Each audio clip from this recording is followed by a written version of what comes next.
ওকে, তো লেকচার 2 তে আমাদের যে কয়েকটা ম্যাথমেটিক্যাল প্রবলেম দেয়া আছে সেগুলো মেইনলি দুইটা ক্যাটাগরির। তো প্রথম ক্যাটাগরির ম্যাথগুলোর মধ্যে 34.6, 34.8, তারপরে 34.10 এবং 34.11 এই ম্যাথগুলা মেইনলি একই রকমের। এই ম্যাথগুলাতে কি চাওয়া হচ্ছে?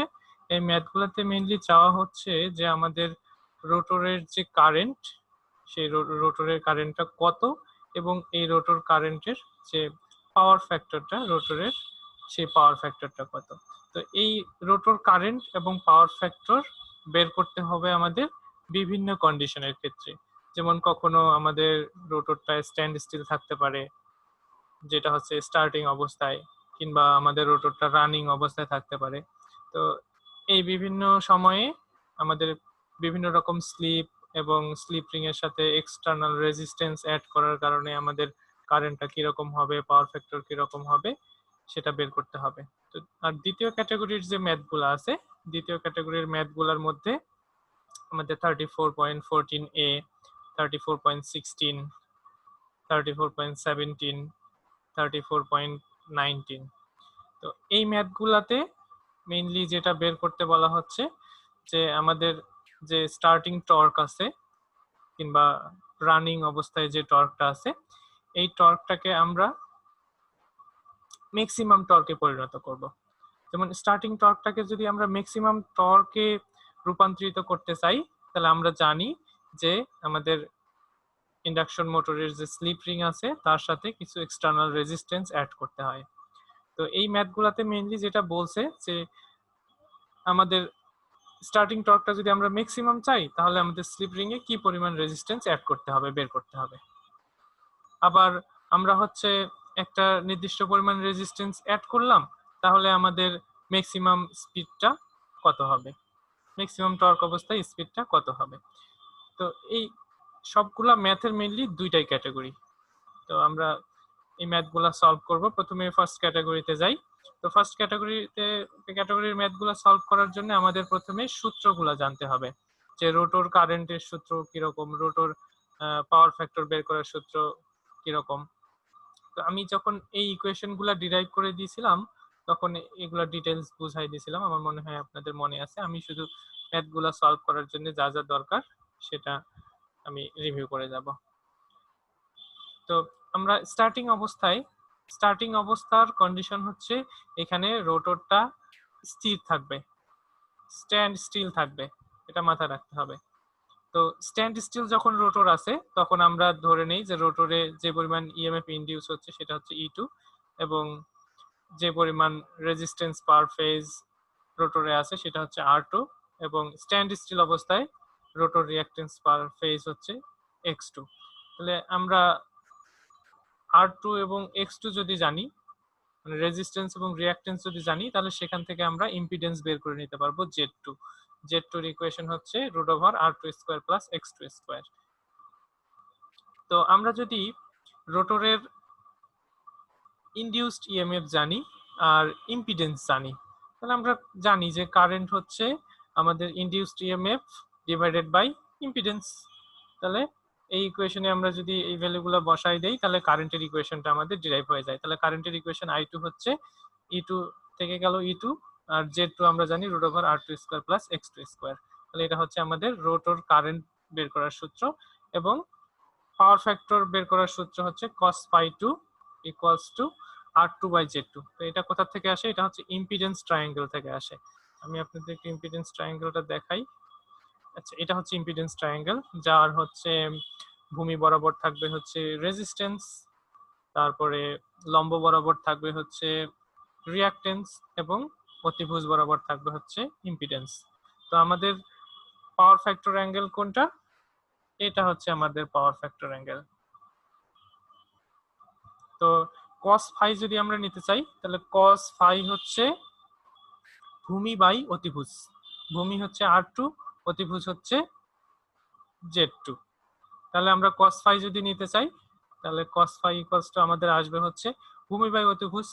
ভূমিতে আছে হচ্ছে রেজিস্ট্যান্স, অতিভুজে আছে ইম্পিডেন্স। তাহলে cos phi 2 হচ্ছে আমাদের r2 divide by z2, r2 আমরা জানি r2 equals to r2, z2 equals to root over r2 square plus x2 square. তো এখান থেকে আমরা পেয়ে গেলাম কি আমাদের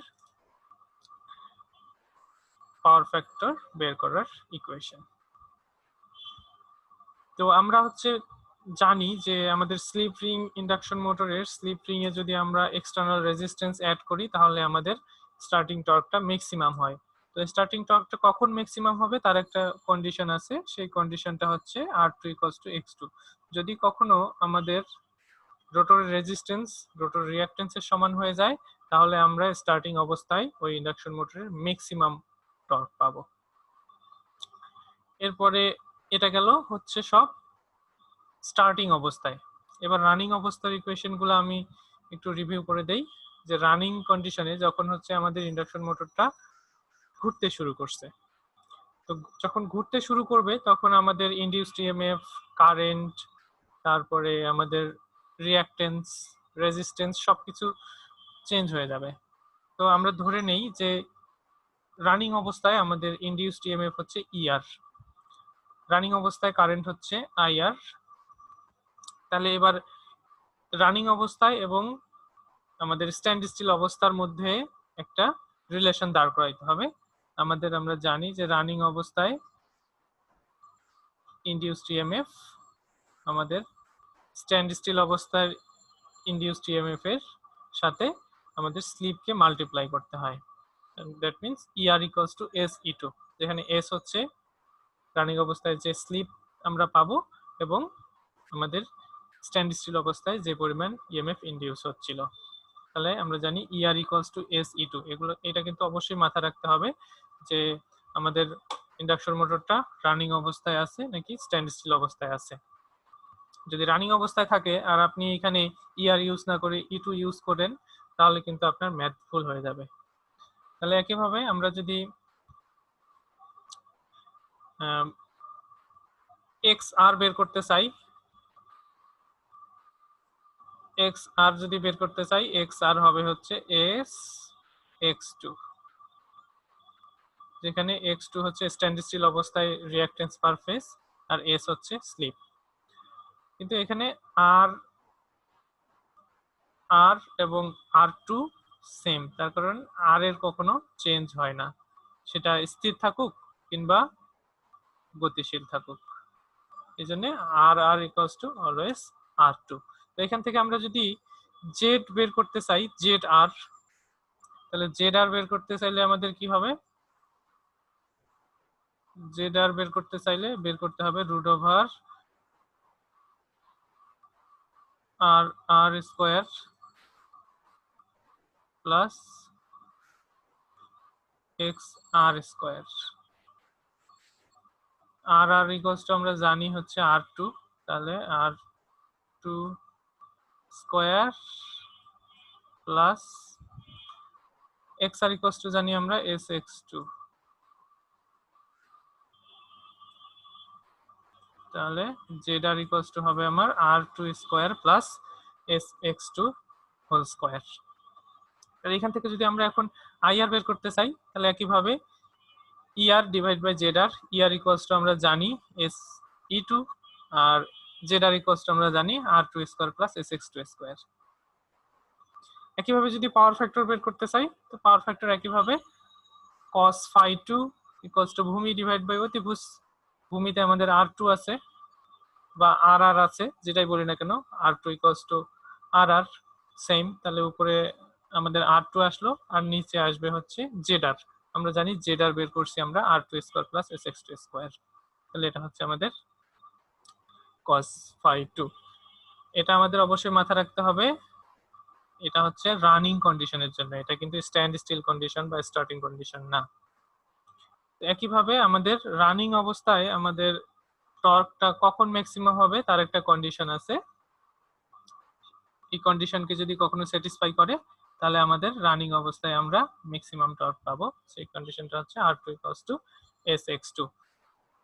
আমাদের রোটরের রেজিস্ট্যান্স যদি স্লিপ ইনটু রিঅ্যাকট্যান্সের সমান হয় তাহলে আমাদের রানিং অবস্থায় আমরা ম্যাক্সিমাম টর্কটা পাবো। তো এবার আমরা ইকুয়েশন গুলা রিভিউ করলাম, এবার ম্যাথমেটিক্যাল সলিউশনে যাই। শুরু করি হচ্ছে 34.6 দিয়ে। ম্যাথটা একবার পড়ে নেই।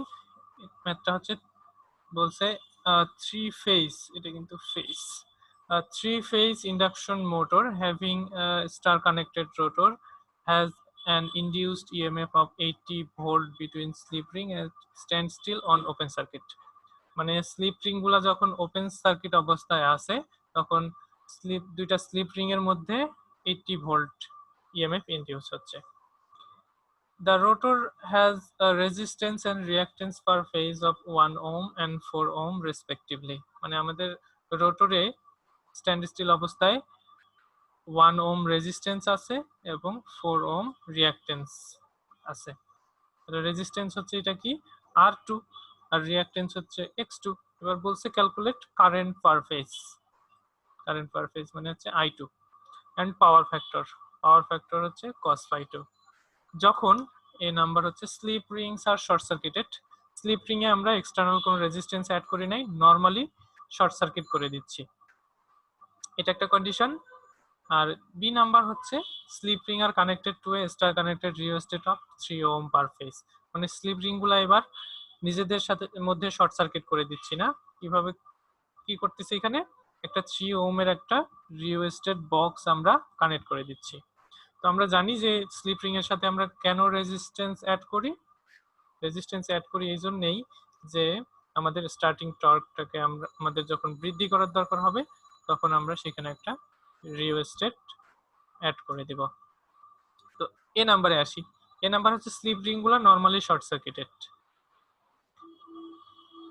তো স্লিপ রিং আমি একটু আঁকায় দেখানোর চেষ্টা করি।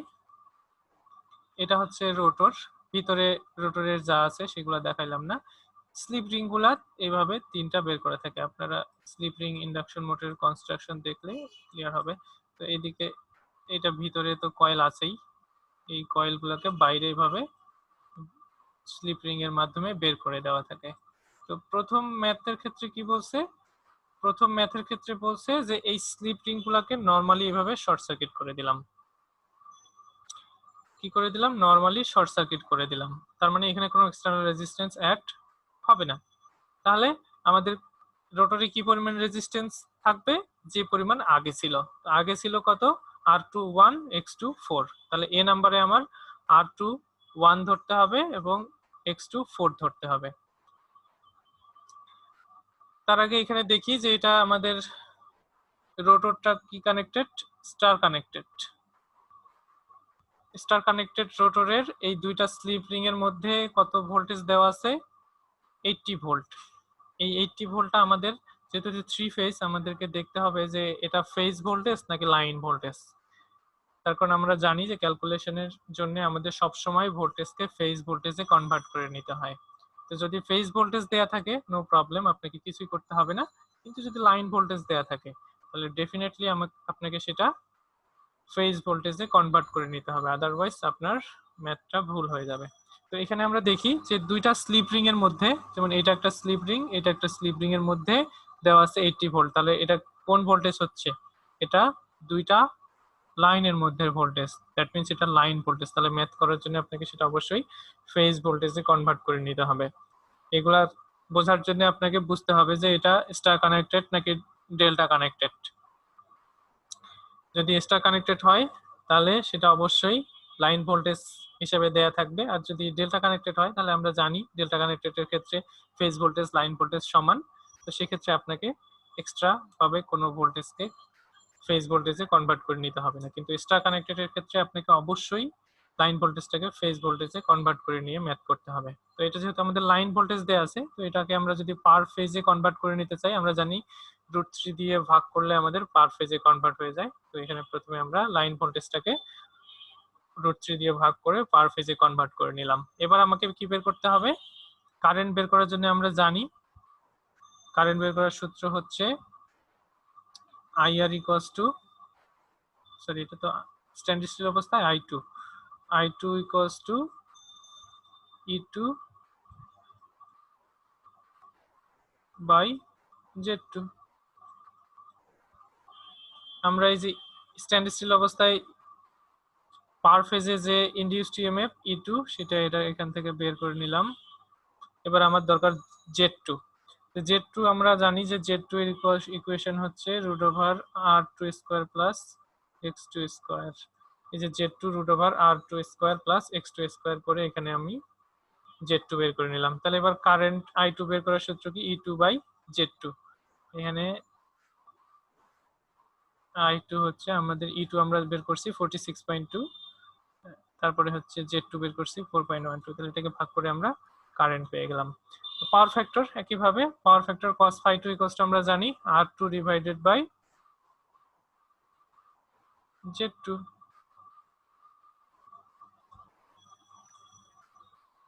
তাহলে এখানে R2 আমরা জানি 1 ওহম, উপরে 1 ওহম, Z2 আমরা বের করছি 4.12, তাহলে 1/4.12 যেটা বের হবে সেটা হচ্ছে আমাদের পাওয়ার ফ্যাক্টর। এবার বি নাম্বারে আসি। বি নাম্বার বলছে যে স্লিপ রিং গুলা এবার আর নিজেদের মধ্যে শর্ট সার্কিট না। কি করছি, স্লিপ রিং এর সাথে 3 ওহম পার ফেজের একটা রিওয়েস্টেড অ্যাড করা আছে।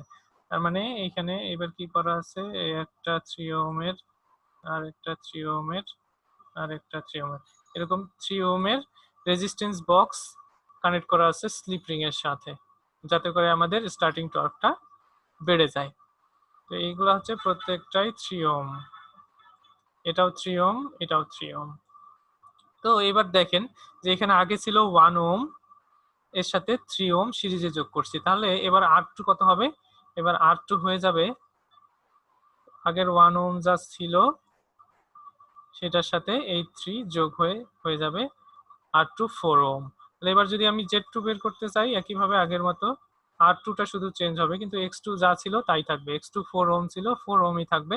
তাহলে R2 square plus X2 square, 4 square plus 4 square 5.66 ohm Z2 বের হয়ে গেল।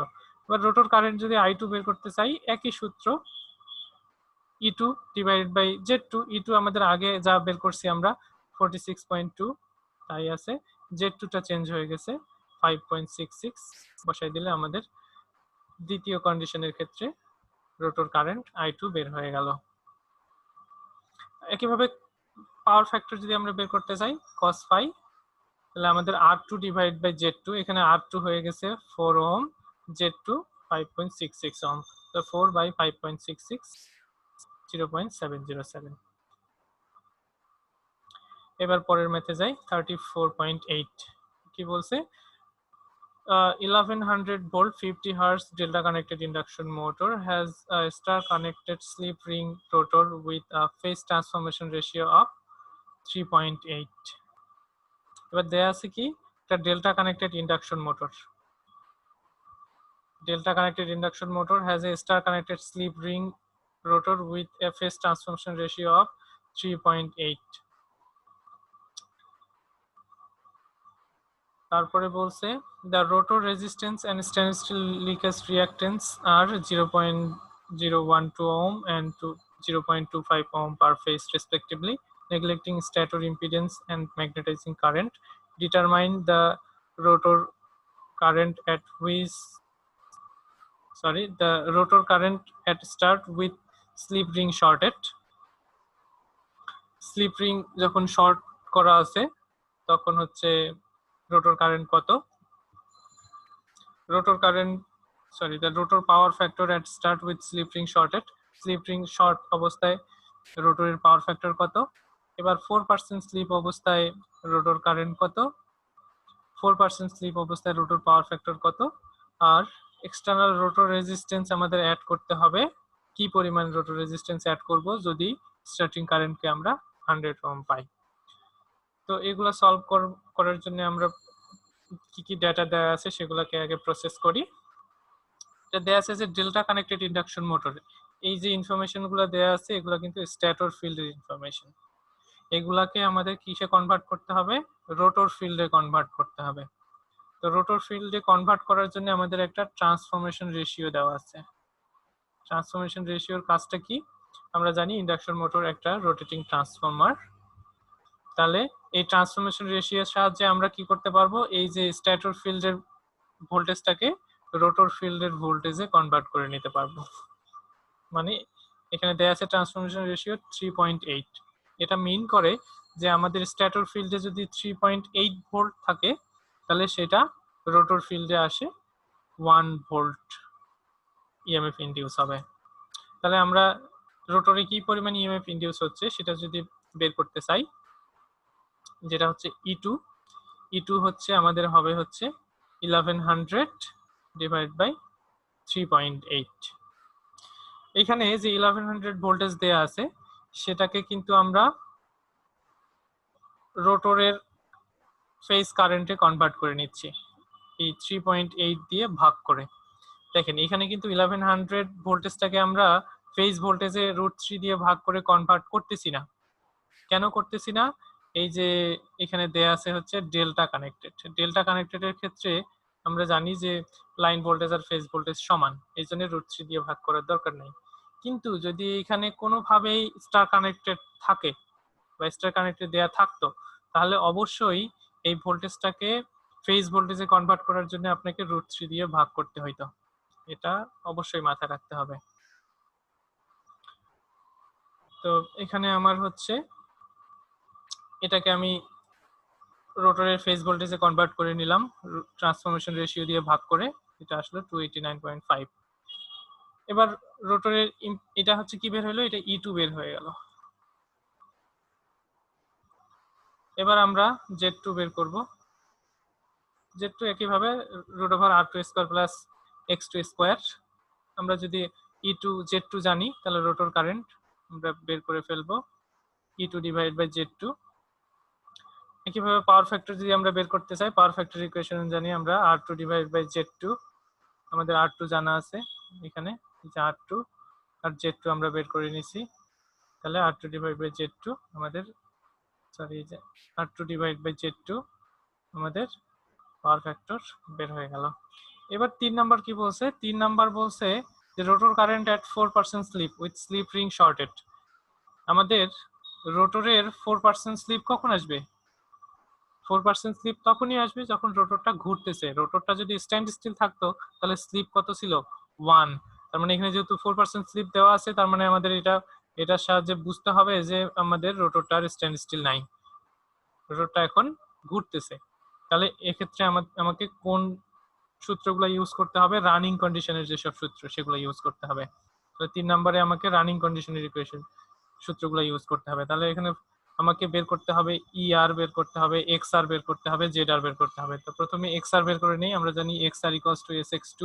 এখানে S দেওয়া আছে 4%, দ্যাট মিন্স 0.04। তাহলে 0.04 আর X2 দেওয়া আছে 0.25। এখানে সাহায্যে আমি XR বের করে নিলাম। R2 এবং RR সেম, তাহলে আমি ZR বের করে নিব √R2² প্লাস SX2 স্কয়ার। এটা বের হয়ে গেল। একইভাবে ER বের করে নিব। ER হচ্ছে আমরা জানি SE2, এই যে S এর ভ্যালু, আর E2 আমরা আগে বের করে নিছি, বসাই দিলে ER বের হয়ে গেল। একইভাবে তাহলে এখন যদি আমরা I2 বের করতে চাই, I2 বের করার সূত্র আমরা জানি ER ডিভাইডেড বাই ZR। এটা অ্যাকচুয়ালি I2 নাই, এটা IR হয়ে গেছে। তাহলে এখানে আমরা হচ্ছে রোটর কারেন্ট বের করে ফেললাম। একইভাবে রোটর পাওয়ার ফ্যাক্টর যদি বের করতে চাই, rotor R2 divided by Z2। এই যে Z2 আমরা এখানে বের করছি, আর R2 তো দেয়া আছে আমাদের 0.012। তাহলে রোটর পাওয়ার ফ্যাক্টর বের হয়ে গেল। এবার আমাকে 5 নম্বরে কি বের করতে বলছে? 5 নম্বরে বের করতে বলছে যে এক্সটার্নাল রেজিস্ট্যান্স অ্যাড করতে হবে। তাহলে এই এক্সটার্নাল রেজিস্ট্যান্স আর কতটুকু অ্যাড করলে আমি স্টার্টিং কারেন্ট পাবো হচ্ছে 100 অ্যাম্পিয়ার। তাহলে আমার স্টার্টিং কারেন্ট 100 অ্যাম্পিয়ার। কোথাকার কারেন্ট এটা? এটা হচ্ছে রোটরের কারেন্ট।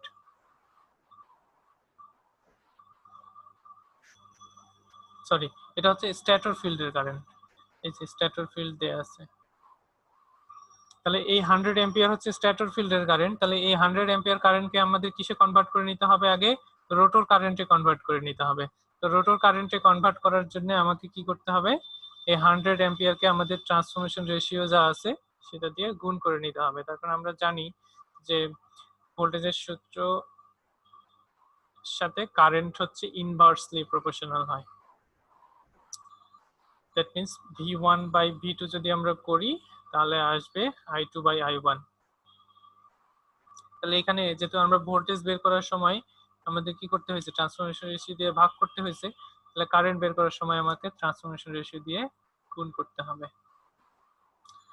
তাহলে আমরা I2 পাইলাম হচ্ছে 380 এম্পিয়ার, এটা হচ্ছে রোটর কারেন্ট পাইলাম। এবার রোটর কারেন্ট আমরা পাইলাম, রোটরের ভোল্টেজ আমরা জানি, তাহলে এখান থেকে এই ভোল্টেজকে কারেন্ট দিয়ে যদি ভাগ করি তাহলে আমরা কি পাবো, ইম্পিডেন্স পাবো। তাহলে এখান থেকে আমরা ইম্পিডেন্স বের করে নিলাম, E2 ডিভাইডেড বাই I2, এটা আমাদের পাইলাম হচ্ছে Z2। একইভাবে আমরা এখান থেকে X2 জানি, তাহলে X2 জানি, তাহলে এখান থেকে আমরা R2 বের করতে পারবো। আমরা জানি যে Z square equals to R2 square plus X2 square, তাহলে এখান থেকে আমি যদি R2 বের করতে চাই root over Z2 square minus X2 square, তাহলে এখানে আমরা Z2 এর ভ্যালু জানি যে বের করছি, X2 এর ভ্যালু তো দেয়াই আছে, এগুলো যদি আমরা বসাই দেই তাহলে আমরা R2 এর ভ্যালু পাইলাম। আমাদের একটা ইনিশিয়াল অবস্থায় R2 দেয়া ছিল, ফাইনালি আমরা একটা R2 পাইলাম, তাহলে এটা কোন R2, আর যেটা দেয়া ছিল 0.012 এটা কোন R2, এটা আমার রোটরের রেজিস্ট্যান্স দেয়াই আছে, আমাদের এক্সটার্নাল কিছু রেজিস্ট্যান্স অ্যাড করতে হবে।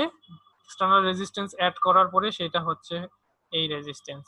তাহলে আমার এক্সটার্নাল রেজিস্ট্যান্স কতটুকু অ্যাড করছি, এর থেকে বেশি যে অংশটুকু এখানে আছে সেটাই আমার এক্সটার্নাল রেজিস্ট্যান্স। এক্সটার্নাল রেজিস্ট্যান্স বের করার জন্য আমি কি করতে পারি, যে এটা থেকে আমার কি পরিমাণ রেজিস্ট্যান্স রোটরের ইন্টারনাল রেজিস্ট্যান্স সেটা বিয়োগ করে দিলে আমি এক্সটার্নাল রেজিস্ট্যান্সটা পেয়ে যাচ্ছি।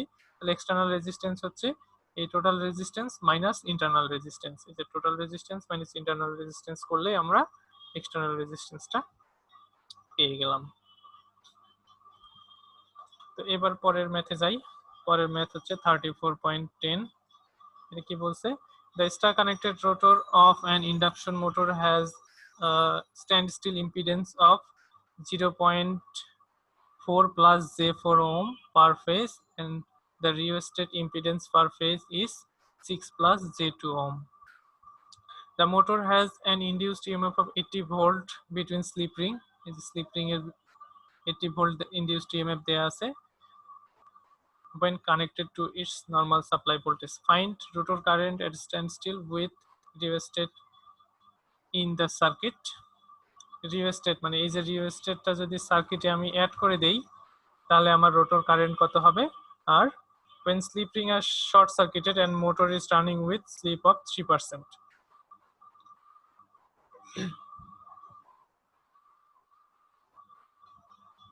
এবার হচ্ছে স্লিপ রিং এ এক্সটার্নাল রেজিস্ট্যান্স অ্যাড করা নাই, আর মোটরের স্লিপটা হচ্ছে 3%। তাহলে এটা আমি কিভাবে সলভ করব, এখানে দেখেন এখানে হচ্ছে স্ট্যান্ড স্টিল ইম্পিডেন্স দেওয়া আছে, হ্যাঁ ইম্পিডেন্সের এটা হচ্ছে রেক্ট্যাঙ্গুলার ফরম্যাটে দেওয়া আছে। এভাবে দেয়া থাকা আর আলাদাভাবে রেজিস্ট্যান্স রিঅ্যাকট্যান্স আকারে দেয়া থাকার কোনো পার্থক্য নেই। এভাবে দেয়া মানে এটার প্রথম পার্টটা হচ্ছে রেজিস্ট্যান্স R2, দ্বিতীয় পার্টটা হচ্ছে X2।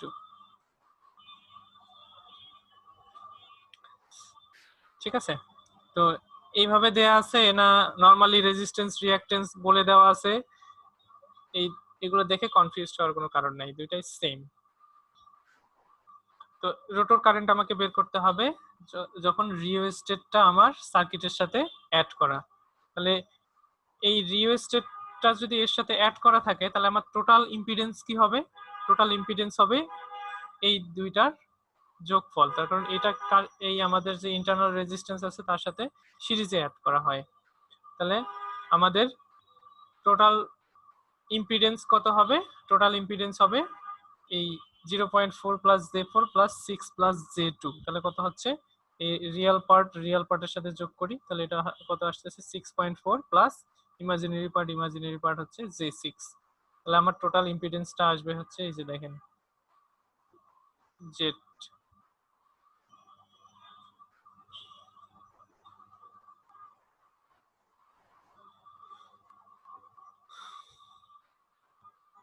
এটা স্ট্যান্ড স্টিল অবস্থায়, তার মানে এটা হচ্ছে Z2।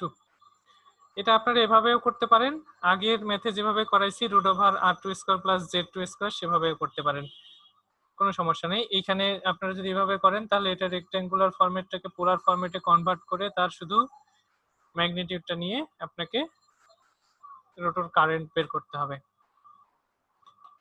আচ্ছা, এবার আসি এখানে কি দেওয়া আছে, ভোল্টেজ 80 ভোল্ট দেওয়া আছে স্লিপ রিং এর মধ্যে। তাহলে এটা কোন ভোল্টেজ দেওয়া আছে স্লিপ রিং এর মধ্যে, যে ভোল্টেজ সেটা হচ্ছে লাইন ভোল্টেজ, তাহলে এটাকে আমাদের ফেজ ভোল্টেজে কনভার্ট করতে হবে। এটা হচ্ছে E2 ফেজ ভোল্টেজে কনভার্ট করার জন্য এটাকে √3 দিয়ে ভাগ করলাম। তাহলে E2 জানি, Z2 জানি, এবার রোটর কারেন্ট আমরা বের করে ফেললাম।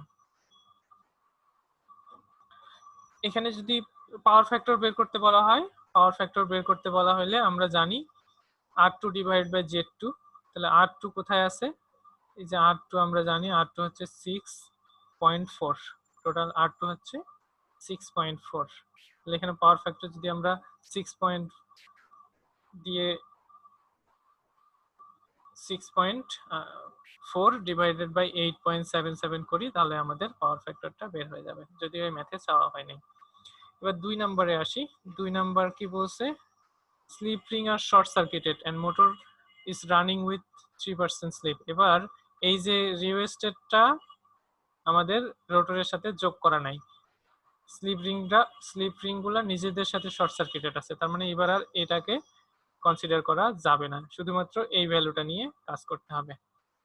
তবে এখানে স্লিপ দেওয়া আছে এস হচ্ছে 3%, তাহলে এখানে আমাদের রানিং কন্ডিশন ইয়ার বের করতে হবে। ইয়ার হচ্ছে আমরা জানি SE2 আমরা আগেই বের করে নিছি, তাহলে এখান থেকে ইয়ার বের করে নিলাম। এবার শুধুমাত্র এই ভ্যালুগুলো নিয়ে কাজ করতে হবে, আমাদের XR বের করতে হবে, এটা হচ্ছে X2। XR বের করতে চাইলে এটাকে আমাদের স্লিপ দিয়ে গুণ করতে হবে, তাহলে 4 ইন্টু 0.03 করলে আমাদের XR বের হয়ে গেল। এখান থেকে আমাদের ZR বের করতে হবে। ZR আমরা কিভাবে বের করতে পারি, এভাবে বের করতে পারি, অথবা √R2²। R2 কত এখানে দেওয়া আছে 0.04, 0.4 স্কয়ার প্লাস এই যে XR বের করছি 0.12 স্কয়ার। এটা করলেও আমাদের এই যে এটা চলে আসবে, এটা হচ্ছে আমাদের ZR। তাহলে আমরা যদি ZR জানি, ER জানি, তাহলে কি পাচ্ছি আমরা, IR পেয়ে যাচ্ছি। তাহলে IR আমরা বের করে ফেললাম। এবার হচ্ছে 34.11 ম্যাথটা দেখি কি বলছে। 3-phase slip ring induction motor with star connected rotor. Rotor হচ্ছে star connected, has an induced EMF of 120 volt between slip ring. একইভাবে স্লিপ রিং এর মধ্যে এবার দেওয়া আছে 120 volt at standstill with normal voltage applied to the stator. স্ট্যাটর ফিল্ডে আমরা as usual normal voltage apply করছি। The rotor winding has a resistance per phase R2 দেওয়া আছে 0.3 ohm, instantly leakage reactance per phase দেওয়া আছে X2 1.4। তো বলছে calculate rotor current per phase when running short circuited with 4% slip, মানে আমাদের slip রিংগুলো short circuit করে দেওয়া আছে এবং 4% স্লিপ অবস্থায়। The slip and rotor current per phase when the rotor is developing maximum torque। এবার বলছে যে ম্যাক্সিমাম টর্ক যদি ডেভেলপ করে তাহলে আমাদের স্লিপ কত আর রোটর কারেন্ট কত। স্লিপ হচ্ছে S, রোটর কারেন্ট হচ্ছে IR। তাহলে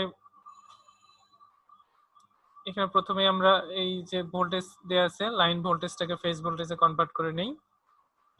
লাইন ভোল্টেজটাকে ফেজ ভোল্টেজে কনভার্ট করতে চাইলে আমাদের 120 ডিভাইডেড বাই কি করতে হবে, √3 দিয়ে যদি আমি কনভার্ট করি তাহলে এটা আমরা পাবো হচ্ছে E2। এখানে সরাসরি ER বের করে নিছে, ER হচ্ছে SE2, তাহলে E2 এর সাথে যদি আমি আমাদের স্লিপ গুণ করে নেই তাহলে আমরা পেয়ে যাচ্ছি সরাসরি ER। তাহলে এই পার্টটা হচ্ছে E2 এর পার্ট, যেখানে আমরা 120 ভোল্টটাকে ফেজ ভোল্টেজে কনভার্ট করে নিচ্ছি। এবার রোটর রিঅ্যাকট্যান্স দেওয়া আছে 1.5 ওহম, এটা হচ্ছে X2 তাই না, এটাকে XR এ কনভার্ট করতে হবে SX2। তাহলে এখানে স্লিপ দিয়ে 1.5 কে গুণ করে আমি XR এ কনভার্ট করে নিলাম। তাহলে এক্স আর যদি পাই, আমরা R2 জানি, তাহলে এখান থেকে আমি জেড বের করে নিব। Z equals to root over R2 square, এই যে 0.3 প্লাস SX2 স্কোয়ার, SX2 এই যে 0.06, SX2 স্কোয়ার আমি জেড বের করে নিলাম। জেড যদি জানি আর ER যদি জানি, তাহলে আমরা কি পেতে পারি, IR পেতে পারি। IR হচ্ছে জেডার, সরি ER ডিভাইড বাই জেডার। ER হচ্ছে 2.77, জেডার হচ্ছে 0.306, 2.77 কে 0.306 দিয়ে ভাগ করে আমরা রোটর কারেন্ট বের করে নিলাম। এবার 2 নম্বরে আসি। 2 নম্বর বলছে হচ্ছে ম্যাক্সিমাম টর্ক ডেভেলপ করতে হবে রোটরে। তাহলে ম্যাক্সিমাম টর্ক ডেভেলপ করার জন্য, রানিং অবস্থায় ম্যাক্সিমাম টর্ক ডেভেলপ করার জন্য আমরা যে কন্ডিশনটা জানি সেটা হচ্ছে আমাদের R2 ইকুয়ালস টু SX2। এই কন্ডিশন স্যাটিসফাই করলেই কেবলমাত্র রানিং অবস্থায় ম্যাক্সিমাম টর্ক ডেভেলপ হবে। তো এখানে আমরা R2 জানি, X2 জানি, তাহলে এই ইকুয়েশনে যদি R2 এবং X2 এর ভ্যালু বসাই দেই, তাহলে আমরা কি পেতে পারি, সেখান থেকে S পেতে পারি। তাহলে এখান থেকে আমরা S ক্যালকুলেট করে নিয়ে নিলাম। তাহলে আমাদের S বের হয়ে গেল।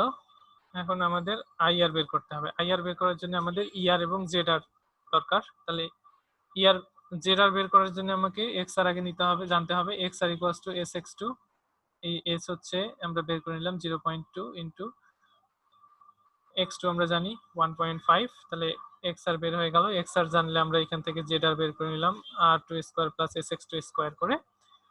এরপরে E2 জানি, S জানি, তাহলে এখান থেকে আমরা ER বের করে নিব। ER হচ্ছে SE2। এবার যদি আমরা ER এবং ZR জানি, তাহলে সেখান থেকে আমরা রোটর কারেন্ট IR বের করে নিব। তাহলে এখানে আমার ম্যাক্সিমাম টর্ক ডেভেলপ অবস্থায় আমাদের রোটর কারেন্ট হবে 33 অ্যাম্পিয়ার।